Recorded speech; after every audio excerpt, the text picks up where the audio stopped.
दोस्तों, आज की कहानी किसी किताब से नहीं बल्कि हमारे ही बीच रहने वाले एक इंसान की सच्ची दास्तान है। ये कहानी आपको अंदर तक झकझोर देगी और शायद आपकी आंखों में आंसू भी ले आए।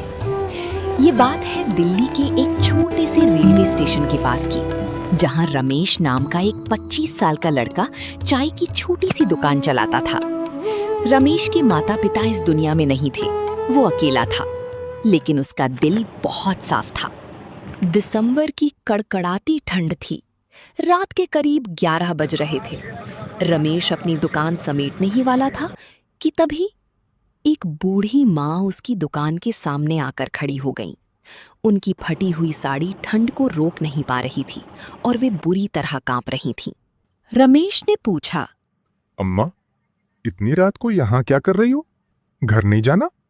बूढ़ी माँ ने कांपते हुए हाथों से अपनी साड़ी के पल्लू से एक मुड़ा तुड़ा फटा हुआ 10 रुपए का नोट निकाला और बेहद कमजोर आवाज में बोली, बेटा, सुबह से कुछ खाया नहीं है। क्या इस 10 रुपए में एक कप गरम चाय और एक बिस्कुट मिल सकता है? रमेश ने उस नोट को देखा। वह नोट इतना फटा हुआ था कि कोई भी दुकानदार उसे लेने से मना कर देता। रमेश चाहता तो मना कर सकता था, लेकिन रमेश ने नोट नहीं बल्कि उस माँ की भूखी आंखें देखीं। रमेश ने कहा, अम्मा, आप यहाँ बैठो। उसने तुरंत एक कड़क इलायची वाली चाय बनाई और सिर्फ एक बिस्कुट नहीं बल्कि अपनी दुकान से बन मक्खन और 2 समोसे भी लाकर उस माँ के सामने रख दिए। बूढ़ी माँ हैरान होकर बोली, बेटा, मेरे पास तो सिर्फ 10 रुपए हैं, इतने में ये सब कैसे आएगा? रमेश मुस्कुराया और बोला, अम्मा, आज मेरी दुकान की तरफ से आपकी दावत है। आप बस आराम से खाओ। बूढ़ी माँ ने जब वो गरम चाय पी और समोसा खाया तो उनके चेहरे पर जो सुकून था वो दुनिया की किसी दौलत से नहीं खरीदा जा सकता था। खाते खाते उनकी आंखों से आंसू बह रहे थे। उन्होंने रमेश के सिर पर हाथ रखा और कहा, जुग जुग जियो बेटा, भगवान तुम्हें बहुत तरक्की दे। खाना खाने के बाद उन्होंने वो 10 रुपए का फटा नोट रमेश को देना चाहा, लेकिन रमेश ने मना कर दिया। माँ ने वो नोट जबरदस्ती रमेश के गले में डाल दिया और अंधेरे में कहीं चली गई। ठीक 2 दिन बाद उसी रेलवे स्टेशन पर एक बहुत बड़ी दुर्घटना होते होते बची। स्टेशन पर भगदड़ मच गई। रमेश अपनी दुकान छोड़कर लोगों की मदद करने के लिए भागा। उसने कई लोगों को चोट लगने से बचाया, लेकिन जब वो वापस अपनी दुकान पर आया तो उसके होश उड़ गए। भगदड़ में किसी का पैर लगने से उसकी पूरी दुकान टूट चुकी थी। उसका दूध, चीनी, बर्तन सब सड़क पर बिखर चुके थे। रमेश वहीं सड़क पर बैठ गया। उसकी आंखों से आंसू रुक नहीं रहे थे। वो रोते हुए भगवान से कहने लगा, हे भगवान, मैंने कभी किसी का बुरा नहीं किया, फिर मेरे साथ ही ऐसा क्यों हुआ? अब मैं कल से अपनी दुकान कैसे चलाऊंगा? मेरे पास तो नए सामान के पैसे भी नहीं हैं। रमेश अपनी टूटी हुई दुकान का मलबा समेटने लगा।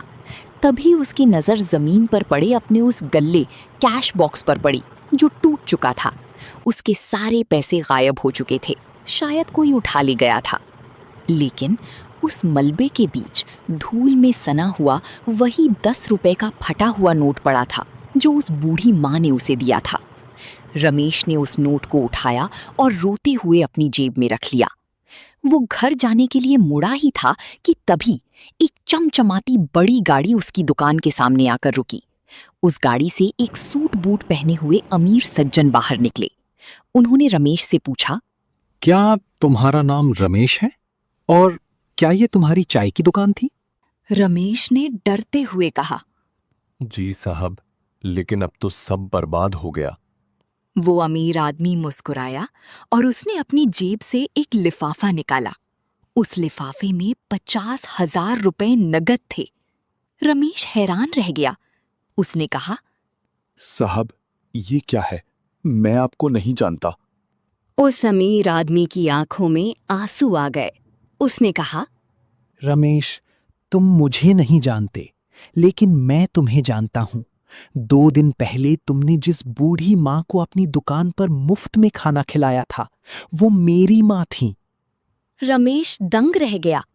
उस आदमी ने आगे बताया, मेरी माँ अल्जाइमर, भूलने की बीमारी की मरीज हैं।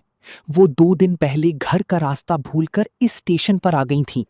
हम उन्हें हर जगह ढूंढ रहे थे। जब वो हमें मिली तो उन्होंने सबसे पहले तुम्हारा जिक्र किया। उन्होंने कहा कि एक बेटा है, रमेश, जिसने मुझे भूखा मरने से बचा लिया।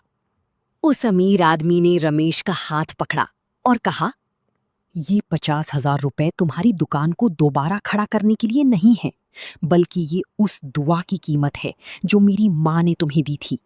और हाँ, कल से तुम इस छोटी दुकान पर नहीं बैठोगे। मेरे ऑफिस के बाहर जो बड़ी कैंटीन है, उसे संभालने की जिम्मेदारी आज से तुम्हारी है। दोस्तों, रमेश की आंखों से अब जो आंसू बह रहे थे वो दुख के नहीं बल्कि खुशी के थे। उसने अपनी जेब से वो फटा हुआ 10 रुपए का नोट निकाला, उसे चूमा और भगवान का शुक्रिया अदा किया। तो दोस्तों, इस सच्ची घटना से हमें क्या सीख मिलती है? दुनिया में कर्मा बहुत शक्तिशाली है। जब आप किसी ऐसे इंसान की मदद करते हैं जो आपको बदले में कुछ नहीं दे सकता, तो उसकी मदद खुद भगवान करते हैं। किसी भूखे को खिलाया गया एक निवाला कभी बेकार नहीं जाता। आज आप किसी के लिए अच्छा करेंगे तो कल घूमकर वो अच्छाई आपके पास 1000 गुना होकर वापस आएगी।